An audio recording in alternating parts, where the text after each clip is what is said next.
Clúster Automotriz Zona Centro. Pues ya estamos, ahora sí, aquí en el Foro Empresarial y me da mucho gusto saludar a nuestro querido amigo Víctor Cota, presidente del Clúster Automotriz Puebla Tlaxcala. Víctor, ¿cómo estás? Muy bien. Además de, pues me imagino, ¿no? Un poco nervioso de la situación. Pues tú lo acabas de decir, la situación el día de hoy nos puede traer mucha distracción, pero en la industria tenemos que estar enfocados. ¿Por qué?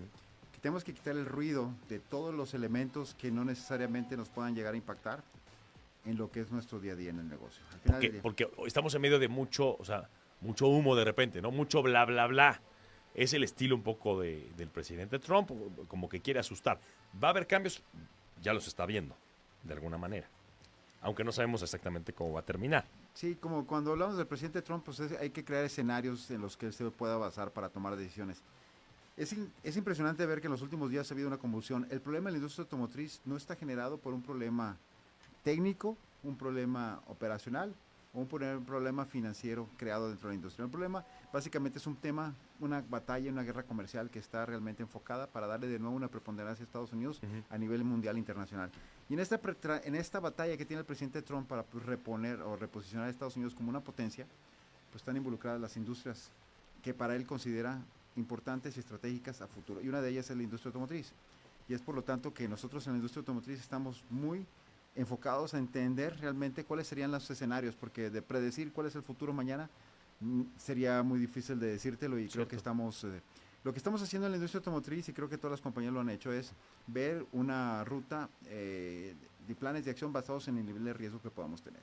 O sea, nivel de riesgo de defensa, hay planes extremos, ¿no? Ajá. Los más o menos y bueno, los leves. Hay que Como ponernos... por ejemplo, perdón, apenas teníamos esta pausa de los 90 días, más bien antes de la pausa de los 90 días, se veía un escenario hasta positivo, ¿no, Víctor? Correcto. Ya estaban planeando qué hacer.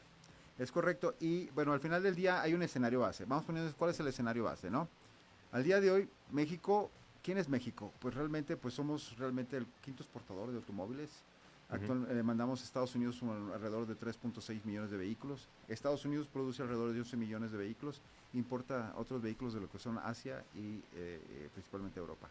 En ese contexto, México es el principal proveedor de partes automotrices. Aquí en México se puso realmente sobre las reglas que existen, que conocemos que están siendo las actuales. Se está mencionando que las tarifas impositivas a la industria automotriz, es decir, los vehículos terminados, van a ser del 25%, pero hay una regla que se está poniendo para reducir la cantidad de tarifa que se le va a cobrar, es decir, el contenido de producto americano que van en esos automóviles. Sabemos pues nosotros que hemos hecho un análisis y hemos utilizado datos de la INA, que está haciendo esa información, que aproximadamente 50% de los insumos o componentes que van en el auto que se hace aquí en México provienen de Estados Unidos. La mitad de los componentes de los autos hechos en México Sí. se hacen en Estados Unidos. Sí, básicamente es un gran porcentaje, no necesariamente en todos los vehículos la misma porcentaje, pero Depende de la marca, depende del tipo de auto. Tipo de insumos, elementos, partes, componentes vienen de Estados Unidos. Eso también hace que a través de las reglas que él puso. Una pregunta. Vienen de Estados Unidos, pero a su vez son armados con componentes de otros países también. Sí, correcto, o sea, aquí realmente si vemos qué es lo que arma México como partes y componentes, pues un vehículo está fundamentalmente tiene partes principalmente en lo que es lo que son las partes que le llegan a Estados Unidos, 42% viene de México. Ok.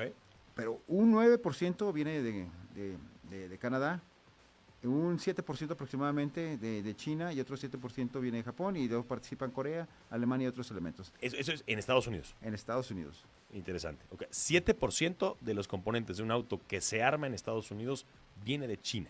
7% y viene de China. Y ese, pues le aplicaría su arancel del 125%. Es lo que estábamos platicando anteriormente. Entonces, ahorita con la dinámica que el señor Trump está generando, quizá este porcentaje de partes y componentes que vienen de China realmente va a impactar en la industria de autos que se manufactura actualmente ya en Estados Unidos. Nosotros, si vemos cómo consumimos componentes y partes de China, México, Canadá y Estados Unidos, pues Estados Unidos es el principal consumidor de partes y componentes chinos con un 53% de ese 9%. Entonces quiere decir que es uno de los principales afectados con las tarifas que él mismo está imponiendo a China. O sea, es México, una puntada en el pie, así, literal. Literal, y en México está consumiendo componentes y partes chinas el 35%. En ese sentido, nosotros podemos llegar hasta igualar la competitividad. Estamos haciendo escenarios, ya ves que ahorita Son escenarios. Son sí. escenarios, podemos llegar Sí. a igualar la competitividad aun y cuando tengamos aranceles aquí, porque tenemos componentes y partes americanas, tenemos menos fuente de suministro de China, pues quizá las tasas arancelarias se pueden hacernos un poquito más competitivo. Lo que sí es un hecho es que todos los autos que se manufacturan alrededor del mundo van a tener el 25%, pero México tiene la ventaja de que tener maquinaria, tener elementos que se producen en Estados Unidos, lo cual nos va a hacer que nuestras tarifas arancelarias bajen o se reduzcan un porcentaje, Ok. contra toda la competencia que tenemos al exterior. Ujú. Y ahorita lo que estamos viendo también con lo que Estados Unidos está consumiendo de China, que lo tienen que reconvertir rapidísimo porque ellos mismos se van a infligir un 115% sobre el 9 sobre el 5 o 6% Sí. de partes y componentes chinos que ya consumen, pues a ellos los va a afectar de esa manera. Estos datos son como muy específicos, ¿no? Los sabe quien está metido en la industria como tú y ya no los compartes a nosotros, pero en realidad cuando lanzas una pedrada así nomás para hacer escándalo, pues no están todos estos datos específicos, ¿no? Claro. Que al momento es como ay, ahí viene la piedra, cuidado. Todo el mundo habla de la piedra, pero no hablamos de que realmente pues puede nomás ser una piedra de polvo, o sea, se va a destruir muy rápido. Lo que quiero decir con esto es que quizás, por lo que me estás diciendo, las amenazas actuales, eso, muy probablemente se queden en amenazas y van a tener otros cambios y otros ajustes sobre la propia realidad americana. Mira, no me gustaría entrar a decirte Son escenarios. Este escenario, vamos a hablar a nivel de escenarios y posibles elementos que pueden crearnos diferentes decisiones. Pero lo que sí estamos viendo es un hecho, que Estados Unidos está realmente en una batalla comercial directamente con China. Es su principal competidor. Una información, un punto base de inicio es, en el 2020 Estados Unidos influenciaba en el 80% del mundo como ente económico que influenciaba el 80% de los países. Sí. Actualmente, Estados Unidos perdió ese 80% y solamente se convirtió en un 20 o un 30%. Todos los demás países están influenciados ahora actualmente, la principal potencia es por China. Realmente han sido sustituidos en 20 años por otra potencia comercial y económica que es China. Y realmente la batalla que ellos tienen es cómo hago para volver a tomar la preponderancia que tenía en el pasado, para yo también poder ser más competitivo. Es verdad. Y ellos han venido también viendo, si vemos en las partes de refacción aquí en México tenemos una gran situación y bien marcada. Se puede decir que el 80% de las partes de refacción, lo que compras cuando vas al taller, son de origen chino actualmente. ¿Ah, sí? Actualmente ya. ¿No importa la marca? No importa la marca, pues simplemente traen los nombres de las diferentes compañías, pero son importadores principalmente. Todas las refacciones de los autos que ya están caminando para el momento que los llevan al taller son de origen chino o asiático. O sea, cuando tú, por ejemplo, una fascia que está hecha para el coche final aquí en Puebla, por ejemplo, la refacción no se hace aquí. No sé si aquí. A mí eso yo sí no lo sabía. Pero desgraciadamente hay una vez que el diseño del vehículo ya está terminado, vamos hablando de los frenos, donde tengo algo de experiencia. Lo que se hace, porque es un producto que se cambia recurrentemente y constantemente. Una vez que sale el freno de equipo original, las compañías de autopartes lo que hacen es toman la parte de equipo original, y pues analizan qué tipo de componentes tienen, la forma que tienen y adaptan la parte metálica para que quede en el disco y lo puedan sustituir y puedan hacer una referencia de compra. Y lo hacen compañías mexicanas y lo hacen compañías chinas. Okay. En esa batalla, pues los chinos han sido muy buenos en poder crear y replicar partes de equipo original para refacciones. Y es lo que está inundando el mercado. Miren nada más, eso me parece súper interesante porque, a ver, aquí cambiaría también, es otro tema que no se está hablando. O sea, todo el mundo habla de coche terminado, pero las refacciones... El tema es que en México no le está cobrando ningún tipo de arancel a China. Ajá. Entonces, aquí no tendríamos problema. Aquí no tendríamos problemas. Pero allá sí. En Estados Unidos también reciben. Imagínate tú las refacciones, chocas y ya valió, te van a cobrar la nota por refacciones. Entonces, lo que está platicando en la mañana con varios compañeros en la industria que están en la industria de partes de servicio, está en la necesidad rapidísima de reconvertir y pasar producción de Asia a la región de América. O sea, no el nearshoring es una posibilidad todavía incluso de que tenga esteroides, pues, o sea, de que se pueda fortalecer el sector automotriz. Si recordarás, el nearshoring no lo inició nada más que fue iniciado por Trump. Sí. Cuando Trump empezó a tener esta batalla comercial hace unos, digamos, 8 años. Fue cuando empezamos a ver la atracción o la redirección de la manufactura y producción de la parte del sudeste asiático, China, hacia América del Norte. Habíamos dicho que era la pandemia, habíamos dicho que la falta de suministro, pero realmente era una estrategia para tratar de quitarle el nivel de industrialización china. En este contexto, ¿qué está pasando con México? Vamos poniendo el contexto. Con México no tiene tarifas arancelarias, solamente las tiene para aluminio, el acero, y lo tiene para vehículos. Por ahora. Por ahora. Y México es el único país que no tiene tarifa impositiva por la última regla que sacó, donde la mayoría de los países quedaron con un 10%. ¿Qué le permite a México en un momento dado? Pues nos está quitando al 80% de los competidores. Ya de entrada Sería genial. tenemos un 10% de competitividad mejor con el resto del mundo. Y adicional a eso es que los Estados Unidos por sí mismos no van a poder importar más partes y componentes, ya sea partes de servicio, partes y componentes automotrices, electrónicos y otra serie de insumos, ropa, porque de China les va a llegar con un costo de 110%. Van a buscar, como México no tiene aranceles, pueden poner y establecer fábricas de componentes, partes textiles, ropa y calzado en regiones donde les cueste mucho menos fabricarlos. Y como México no tiene aranceles, estaríamos en posición de mandar a Estados Unidos sin costo alguno.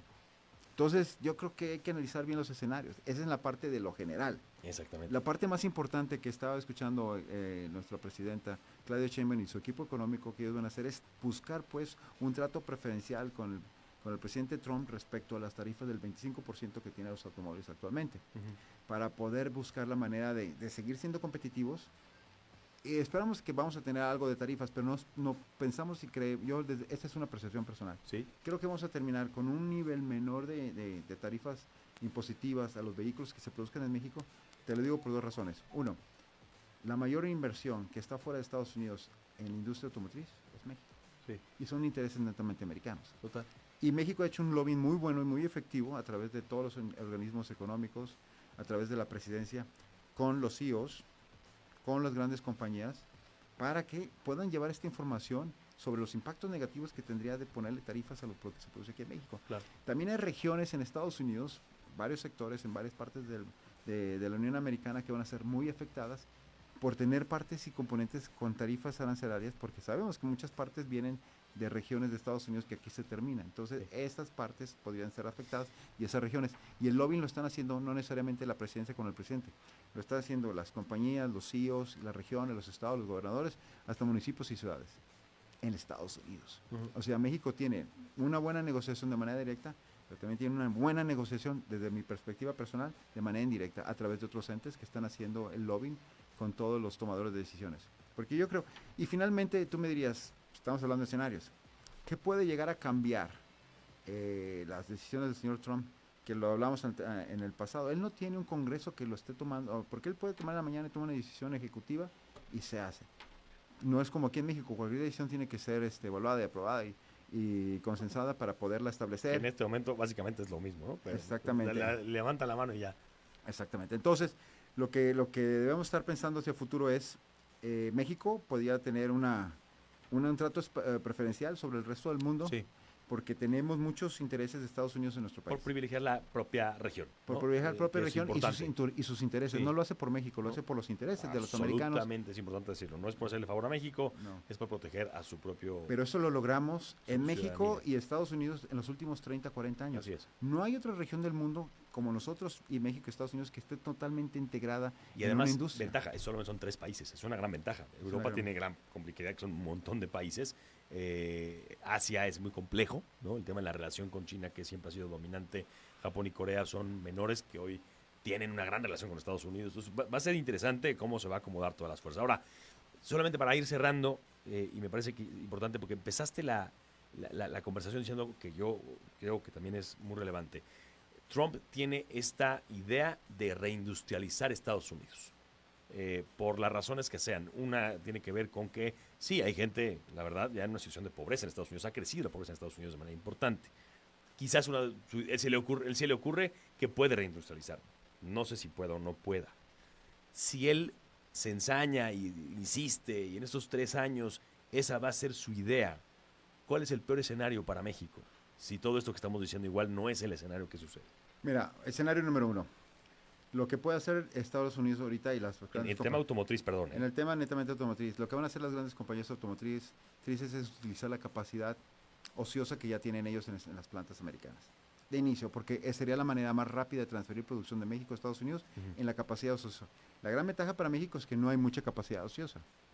Entonces sería un monto, se puede decir, marcado, limitado, de que se mover, escenario 2, mover plantas de México a Estados Unidos, el tiempo de movimiento no sería inmediato, de 3 a 4 Es años muy debería, largo. es muy largo y tú sabes que la manufactura aquí en México tiene un balance entre capital y mano de obra Así es. para maximizar los rendimientos y maximizar también la rentabilidad. Sí, por eso a pesar de la inseguridad y muchas cosas complicadas, sigue siendo más barato, por cierto, acá. Y si lo quisieran hacer en Estados Unidos por cuestión, otra cosa, México, antes de pasar, México tiene el bono demográfico.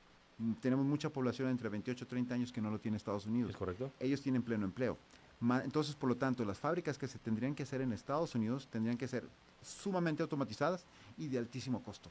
Y Entonces, poco en realidad no va a funcionar. y No, poco ¿para flexibles. qué quiere industrializar?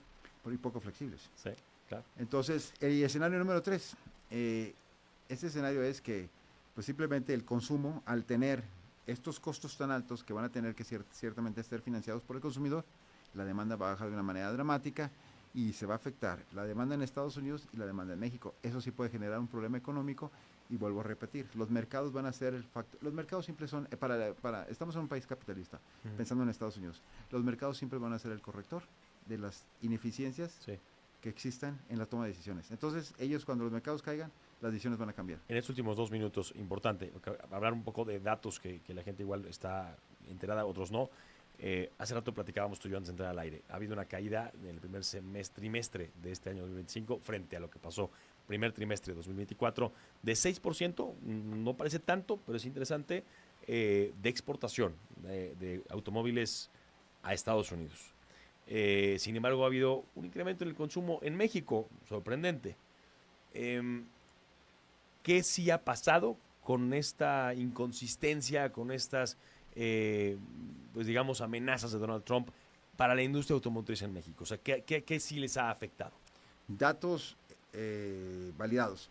Lo que nosotros vimos en el último trimestre fue un crecimiento de un 5% de la producción, que también no Más concuerda, producción. no concuerda con la reducción de la exportación, que Correcto. es algo que no tiene una alineación. Lo que sí vemos que hay un consumo mayor en México. Quizá hay un tercer elemento, es que alguien más está consumiendo, puede ser otros mercados. ¿Quién en México en un momento dado está siendo afectado? De lo que hemos visto en las noticias, el único que ha parado producción en México, en Canadá y Estados Unidos ha sido Stellantis, por tratar Empresa estadounidense. empresa estadounidense por tratar de reorganizar sus planes de producción y entender el mercado, netamente hecho. Pero todas las demás armadoras siguen produciendo en los niveles que venían ellos pronosticando. Sin embargo, hay otras armadoras, no quiero decir los nombres, que se ven afectados por temas netamente comerciales y características de sus vehículos, que es un tema netamente comercial. No tiene que ver con No esto. tiene que ver con los aranceles. Entonces, yo no quiero minimizar el impacto porque ahorita hay muchos datos que son inconsistentes. Correcto. Lo que hemos visto como hecho es que Stellantis sí bajó su producción y sí está afectando a ciertas a Tier 1 y Tier 2 aquí en México. La industria automotriz en Puebla y en México, en lo general, salvo por lo que ya pusiste de ejemplo, sigue caminando, sigue con sus planes y ejecutando, claramente teniendo ya escenarios, si una u otra tienen planes para reaccionar. Por el momento no se ha accionado ningún plan alternativo, se sigue caminando, Víctor. Lo que estamos viendo es analizando riesgos para toma de decisiones, no en el presente, sino cuando se vayan presentando. Víctor Cota es presidente del Clúster Automotriz Puebla Tlaxcala, te agradezco muchísimo haber estado por aquí con acá ustedes. y estamos al habla, ¿eh? Claro que sí. Cuenten conmigo para cualquier cosa. Nosotros en el clúster realmente estamos buscando a través de asesores tener la información de último nivel para poder dar la explicación a nuestros miembros, agremiados y a la sociedad. Gracias por todo. Un placer. Clúster Automotriz Zona Centro.